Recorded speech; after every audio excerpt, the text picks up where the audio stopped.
শুভ সকাল বন্ধুরা, তোমরা সবাই কেমন আছো? আশা করি তোমরা সবাই ভালো আছো, আর আমি অনেক ভালো আছি। অনেক দিন হয়েছে তোমাদের সাথে ফুল ব্লগটা শেয়ার করতেই পারছি না। রিজনটা বললামই যে আমার বাচ্চা কাচ্চা শরীরেরও ভালো না, আর আমি ঠিক সময় পাচ্ছি না। কি করব বলো, এই নিজে একা একা ক্যামেরা করে ঘরের কাজ করাটা খুবই টাফ হয়ে যায়। কিন্তু কি করব বলো, আমাকে তো ডেইলি ব্লগটা তো যেমন করে হোক দিতেই হবে, তোমাদের সাথে শেয়ার করতেই হবে। তো তোমরা সবাই কেমন আছো? আশা করি তোমরা সবাই ভালো আছো, আর আমি অনেক ভালো আছি। একটা সুন্দর ব্লগ নিয়ে চলে আসলাম তোমাদের জন্য। দিনটাকে চলো তাহলে স্টার্ট করা যাক। ঠিক 9টায় কিন্তু আমার দিনটাকে আমি স্টার্ট করে দিলাম। স্কুল বন্ধ, আজকে হয়েছে রামনবমী, তাই স্কুল বন্ধ, তাই একটু আরাম করে উঠে দরজা খুলে নিলাম, পর্দাগুলি উঠিয়ে নিলাম। ঘরে আলো আসলে কিন্তু বেশ ভালোই লাগে, আর ঘরে আলো ঢোকাটা কিন্তু খুবই ভালো। এখানে দেখো আমার বর ঘুমিয়ে আছে, ও লেট করে দোকানে যায়। তো এখানে আমি ততক্ষণে রুমে যা কাপড় চাপড় ছিল সব গুছিয়ে টুছিয়ে ড্রেসিং টেবিলটা ভালো করে পরিষ্কার করে গুছিয়ে নেব। তারপর চলে যাব অন্য রুমে। যেহেতু ঠাকুরঘর রুমে এখন শোয়াই হয় না, এখন আমাদের রুমেই শুই। ব্যাপারটা হচ্ছে এখন যখন ঠান্ডা পড়ে তখন ওই রুমে, আর গরম পড়লে ওই রুমে শুই। কেন কি এই রুমে এসি আছে প্রচুর মানে এখন তো গরমও পড়ে গেছে অনেক, তাই না? তো এখানে দেখো এই রুমেরও অনেক কাপড় ছিল, মানে আমি যেগুলো ধুয়ে রেখেছিলাম সেগুলো গুছানো হয়নি, তো সেগুলো এখন আমি গুছিয়ে রেখে দেব। তারপর বাসি ঘরটা ঝাড়ু দিয়ে দেব। এই দুইটা রুমে কিন্তু আমাকে ভালো করে ঝাড় দিতে হবে। তোমরা প্লিজ আমার পাশে থেকো। ভিডিওটা আশা করি তোমাদের ভালো লাগবে। অবশ্যই শুরুর থেকে শেষ অবধি দেখবে ভিডিওটা। দেখার শেষে অবশ্যই কমেন্টস করে জানাবে যে তোমাদের এই সংসারের ব্লগটা কেমন লাগে। কি আর বলো, সকালে উঠেই বাসি ঘরটা ঝাড়ু না দিলে কিন্তু সত্যিই ভালো লাগে না। সকালে উঠে পর্দা খুলে মানে রুমের মধ্যে, মানে বাড়িতে যদি রোদ আসে, বাইরের আলো যদি আসে, খুবই ভালো। এখানে দেখো সম্পূর্ণ জায়গায় বাসি ঘর ঝাড়ু দিয়ে এখন নোংরাগুলি আমি তুলে নেব। নিচের ঘরের কিন্তু বাসি কাজ হয়ে গেছে, শাশুড়ি মা করে নিয়েছে। আর এখানে দেখো বাসি ঘর ঝাড়ু দিয়ে চলে আসবো ব্রাশ করতে। ব্রাশ করতে করতে উঠে যাবে আমার ছেলেও। ছেলের শরীরটা বলেছিলাম মিনি ব্লগে যে ওর শরীরটা সত্যি ভালো ছিল না। এই 2 দিনে এত রোগা হয়েছে, এমন তো রোগা আরও রোগা হয়ে গেছে। ডাক্তার দেখিয়েছি, ওষুধপত্র এনেছি, সেটা তোমরা দেখতেই পারবে। এখানে দেখো একটু ব্রাশ করতে করতে ছেলের সাথে অল্প ইয়ার্কি মারবো। তা আমি এখানে মুখটা ধুয়ে ছেলের জন্য কিন্তু ব্রাশে কলগেটটা নিয়ে নেব। ও না দাঁত মাজতেই চায় না, একদম ব্রাশ করতেই চায় না, এত বায়না করে। কতবার যে বলতে হয়।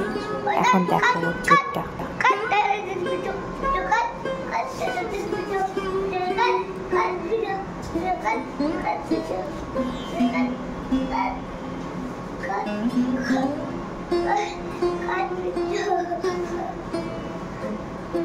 দেখলে তো কেমন করলো, ও এমনই করে, ও ভিডিও করা অত একটা পছন্দ করে না। যাই হোক, এখানে ছেলে মানে আমার ছেলের মুগ্ধ হয়ে গেছে। এখন আমি একটু গরম জল করে নেব। যত সকালবেলা আমি একটু উষ্ণ গরম জল খাই, খুবই দরকার। তো তার সাথে সাথে আমি মানে গ্যাসে ওষুধও খেয়ে নেব, যেটা খুবই দরকার সকালে খালি পেটে। এখানে দেখো এক এক করে ওষুধ দেখাচ্ছে। এটা হচ্ছে ডাইজেস্ট করার জন্য, ওইটা হচ্ছে বমির ওষুধ, আর এটা হচ্ছে পেট ব্যথার ওষুধ। এইসব ডাক্তার দেখিয়ে ওষুধ আনা হলো। আর দেখো একটা মানে ওআরএসের মধ্যে মানে গ্লুকন্ডির মতন দিয়েছে জিনিসটা, মানে বলেছে খালি পেটে এটা হাফ কাপে মিশিয়ে খাওয়াতে। একদম খেতে চায় না, জানো কেমন জানি টেস্টটা, তাই খেতেই চায় না।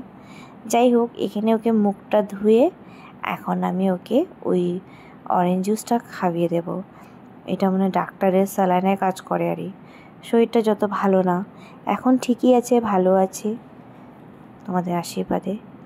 তো এখানে আমি কি করব, লাল চা বানিয়ে নেব। ওকে একটু লাল চা খেতে দেবো। লাল চা খেতে গেলে মানে খেলে কিন্তু ক্ষতি করে না, ভালোই। তা আমি আর আমার ছেলে লাল চা খেয়ে নেব। আমি কিন্তু লাল চাটাই খাই। এখন থেকে ওর জন্য কি করি, গরম জল রাত্রেবেলা ফুটিয়ে রাখি। কেন কি এখন ফুটিয়ে কিন্তু ওকে জলটা খাওয়ানো দরকার। আর রাত্রেবেলা কেন ফুটিয়ে রাখি, কি হবে, রাখলে পরে জলটা ঠান্ডা হয়ে যাবে, তার জন্য আমি জলটা ঠান্ডা করে রেখে দিই। সকালবেলা উঠে খেতে পারবে, গরম দিনে তো আর গরম জল খাওয়া যায় না, কিন্তু জলটা যদি ফুটিয়ে খাওয়াও তাহলে কিন্তু কোনো দোষ থাকে না। তাই করতে হবে। আমি তো প্রায় ভুলেই যাই, কিন্তু না, ভুললে তো হবে না। এই বাচ্চা কাচ্চাকে মানুষ করতে কিন্তু সত্যিই প্রচুর কষ্ট। আগেরকার দিনে যে মারা কীভাবে বাচ্চাদেরকে সামলাতো, তা একটা না, 3টা 4টা 5টা 6টা এইভাবে সামলাতো। আমার মাই তো, তারা 6 বোন আর 1 ভাই, কীভাবে যে সামলাতো সত্যি। আর আমরা একটাকে সামলাতে গিয়ে মানে জাস্ট হায় উতাস লেগে যায়। যাই হোক, বাচ্চাকে সামলিয়ে সংসারে কাজও তো করতে হবে। তাই এখানে দেখো, ব্লগ করার সাথে সাথে কিন্তু ঘরের কাজটা কিন্তু আমি করে নিই। মানে ক্যামেরা রেখে কীভাবে যে কাজগুলি করি সেটা সত্যি আমিই জানি। তো এখানে দেখো, বাসনপত্রগুলি আমি একটা গামলার মধ্যে গুছিয়ে রেখে দেব। গুছিয়ে না রাখলে এলোমেলো হয়ে যায়।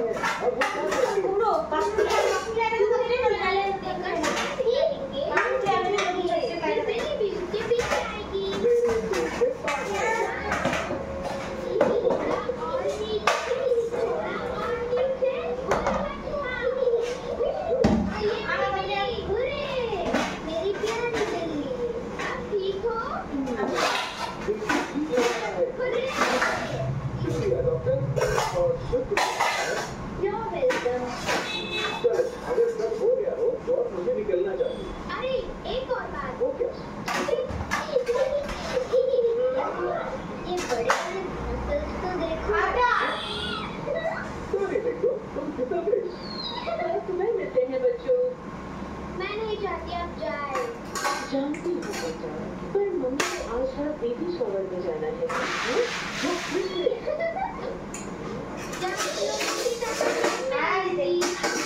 দেখলে আমার সাথে সাথে আমার ছেলেও কাজ করে দিল। আর ক্যামেরার সামনে আসলে পরে কী করে, এখন আমি ওকে খাইয়ে দেবো সকালের খাবারটা, মানে ভাতই খাওয়াই, অন্য কিছু আমি খাই না। ক্যালবক্স কিছুই খেতে চায় না, ক্যালবক্স দুধ খেতে মানা করেছে ডাক্তার। এটাই বুঝি না কেন যে ডাক্তার দুধ খেতে মানা করে, দুধেই কিন্তু প্রোটিন, তাও দুধ খেতে মানা করে। যাই হোক, কিছু করার নেই। ওকে কিন্তু সকালে ভাত খাওয়ানোর অভ্যাসই করেছি, স্কুলে গেলে ভাতটা খেয়ে যায়, আর টিফিনে তো রুটি আর আলু ভাজা দিয়ে দিই। তো এখানে দেখো, আমি এখন বাসি কাপড়গুলি মানে ভিজিয়ে রাখবো। বিছানার বেডশিট উঠিয়ে দিয়েছি, তো এগুলো ভিজিয়ে রাখবো। এগুলো আজকে আর ধুবো না, ভিজিয়ে রেখে দিই, পরের দিন ধুয়ে দেবো। তারপরে আমি চলে যাব স্নান করতে। স্নান করে চলে আসবো একটু সাজগোজ করতে। সাজগোজ আর কি, চুলটা আছড়িয়ে বেঁধে নেব, আর সানস্ক্রিন লাগিয়ে নেব, আর সিঁদুর লাগিয়ে নেব। চলে যাব ঠাকুর করে পুজো দিতে।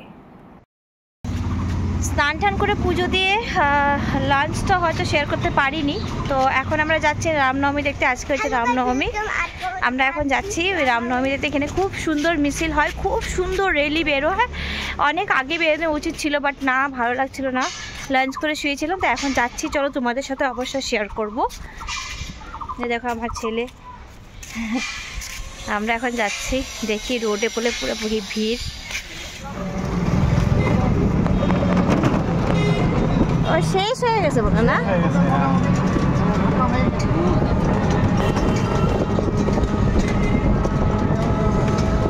অনেক আগে বেরোতে লাগছিল।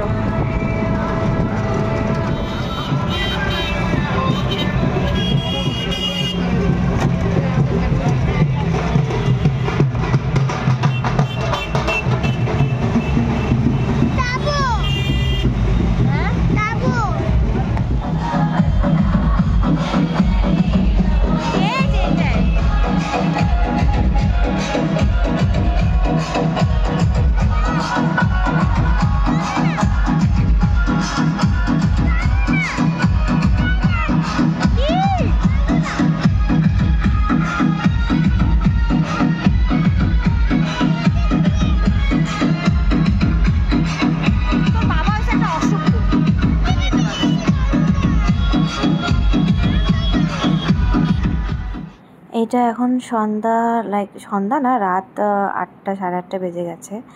রামনবমী দেখে এসে অনেকক্ষণ শুয়েছিলাম, আর কিছু কাজ ছিল আমার, সেগুলোও করছিলাম। মোবাইলে এডিটিংয়ের কাজ ছিল, সেগুলো করছিলাম। তারপরে চলে গেলাম এই বান্ধবীর দোকানে। তো বান্ধবী বললো একটু পার্লারে যাবে থ্রেডিং করাতে, তো আমাকে নিয়ে চলে আসলো, বলে চলো, একা একা যাবে বলে আমাকে নিয়ে চলে আসলো। এইভাবে আমার দিনটাকে আমি কাটালাম। দেখো এখানে পঞ্চমী ঘুগনি বানিয়েছে, তাই ঘুগনি খেতে ডেকেছে। আমি খেয়ে নিয়েছি, আমি শেয়ার করতে ভুলে গেছি। হ্যাঁ, হাঁড়ি কলচিগুলো দেখো, সরি আমি মানে শেয়ার করতে ভুলে গেছি। তো চলো, এখন আছি আমি উপরে। তো আমি কি বলো তো, ও ঘুগনি বানিয়েছে দেখে আমি মানে খেয়ে দিয়ে তোমাদেরকে দেখাচ্ছি। সরি, ভুলে গেছিলাম। অ্যাকচুয়ালি আমরা একটা কথা বলছিলাম অনেক ইম্পর্টেন্ট, তার জন্য ভুলে গেছি। তো চলো, এখন রাত 11টা, প্রায় 11:30 বেজে গেছে। ব্লগটাকে এখানে শেষ করছি। তোমাদের ব্লগটা কেমন লেগেছে অবশ্যই আমাকে কমেন্টস করে জানাবে। দেখা হবে একটা নতুন একটা সুন্দর ব্লগের সাথে। দেখো যতটুকু পারছি ততটুকু তোমাদের সাথে শেয়ার করছি। ডেইলি ব্লগটা আমার দেওয়া হচ্ছে না, আমারই নিজেরই খারাপ লাগছে। প্লিজ তোমরা পাশে থেকো, আমাকে সাপোর্ট করো। চলো তাহলে দেখা হচ্ছে। Bye bye, tata, good night.